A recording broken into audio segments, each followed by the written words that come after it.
Informasi lainnya, Saudara, Pengadilan Negeri Jakarta Selatan menggelar sidang gugatan pra-peradilan mantan Menteri Pertanian Syahrul Yassin Limpo melawan Komisi Pemberantasan Korupsi.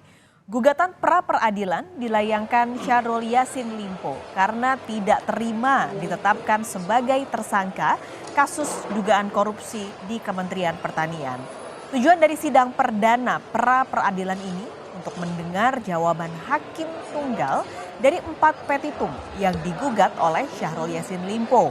Adapun 4 gugatan tersebut adalah mengabulkan pra-peradilan sepenuhnya, menyatakan penetapan tersangka pada pemohon tidak sah dan batal demi hukum, menyatakan surat perintah KPK pada 26 September tidak sah dan batal demi hukum, dan menyatakan status pemohon sebagai tersangka oleh KPK tidak sah dan batal oleh hukum. Sementara itu, pihak KPK melalui juru bicara Ali Fikri menyatakan dalam pernyataan tertulis bahwa pihaknya percaya diri hakim tunggal akan menolak permintaan Syahrul Yassin Limpo.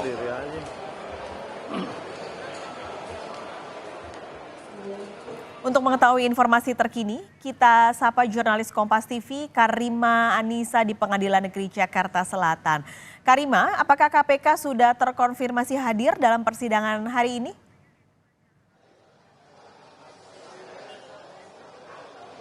Ya, KPK sudah hadir dalam persidangan perdana pra-peradilan yang diajukan Syahrul Yassin Limpo di Pengadilan Negeri Jakarta Selatan pada hari ini. Tidak hanya dihadiri oleh Biro Hukum KPK saja, tetapi juga dari pihak kuasa hukum Syahrul Yassin Limpo pun sudah menjalani pra-peradilan di Pengadilan Negeri Jakarta Selatan. Adapun Syahrul Yassin Limpo itu sendiri tidak hadir dalam pra-peradilan perdana pada hari ini. Tujuan dari pra-peradilan hari ini, Paskalis dan juga saudara, perlu diketahui bahwa adalah pra-peradilan ini diajukan oleh Syahrul Yassin Limpo, yaitu tersangka kasus dugaan korupsi yang menjeratnya di lingkungan Kementerian Pertanian atas dugaan gratifikasi jabatan dan juga pemerasan eselon 1 dan lingkungan di Kementerian Pertanian lainnya.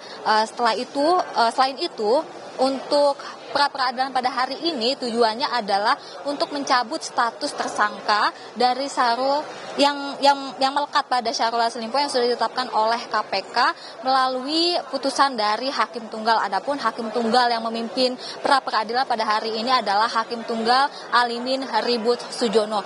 Ini baru saja jam 11 tadi sidang pra-peradilan ini sudah selesai dijalankan, yang dimana agenda pada hari ini adalah membaca petitum atau gugatan dari kuasa hukum Syahrul Yassin Limpo. Saya akan membacakan ulang, ada 4 gugatan yang diajukan oleh Syahrul Yassin Limpo kepada Hakim Pengadilan Negeri Jakarta Selatan, yaitu mengabulkan pra-peradilan sepenuhnya. Lalu yang kedua adalah menyatakan penetapan tersangka pada pemohon atau pada Syahrul Yassin Limpo ini tidak sah dan batal demi hukum. Yang ketiga adalah menyatakan surat perintah oleh KPK pada 26 Oktober kemarin, maksud saya pada 26 September kemarin tidak sah dan batal demi hukum, lalu menyatakan status pemohon sebagai tersangka oleh KPK tidak sah dan batal demi hukum.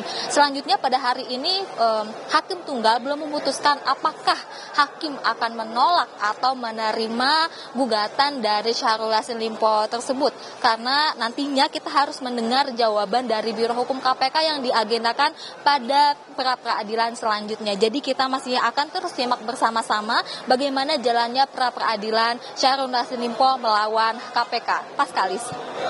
Karima, akhirnya kan ini KPU hadir setelah sebenarnya KPK sempat mengajukan penundaan persidangan selama 3 pekan tapi ditolak oleh majelis hakim. Nah, sebenarnya apa alasan KPK meminta penundaan selama 3 pekan itu?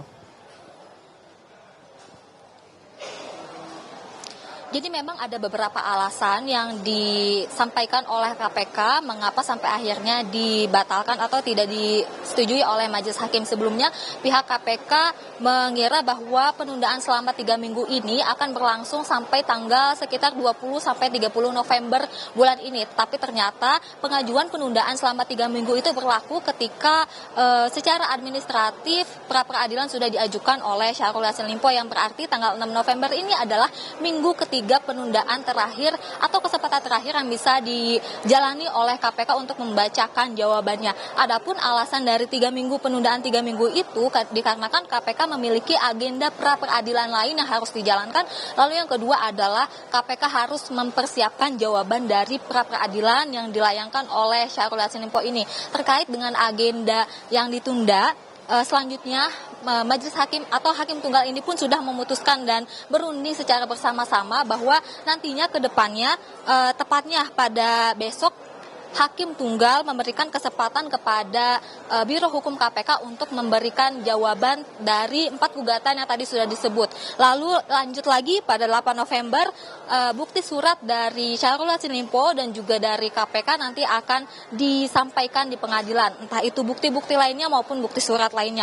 Lanjut lagi pada tanggal 9 November yaitu hari Kamis nanti rencananya akan ada satu ahli hukum dari Syahrul Yassin Limpo dan juga 2 saksi ahli dari Biro Hukum KPK. Nanti selanjutnya pada tanggal 10 November yaitu hari Jumat nanti akan dibacakan kesimpulan dari pembacaan gugatan dan juga pembacaan jawaban dari Biro Hukum KPK ini. Lalu untuk putusan nanti akan dijalankan pada hari Selasa tanggal 14 November 2023. Nah, ini dia yang ditunggu-tunggu Pascalis dan juga saudara, bagaimana nantinya hakim memutuskan terkait dengan pra peradilan atau gugatan 4 gugatan yang tadi sudah dilayangkan dari pihak Syahrul Yassin Limpo terkait dicabutnya status tersangka dari dugaan kasus korupsi yang menjeratnya di lingkungan Kementan. Pascalis.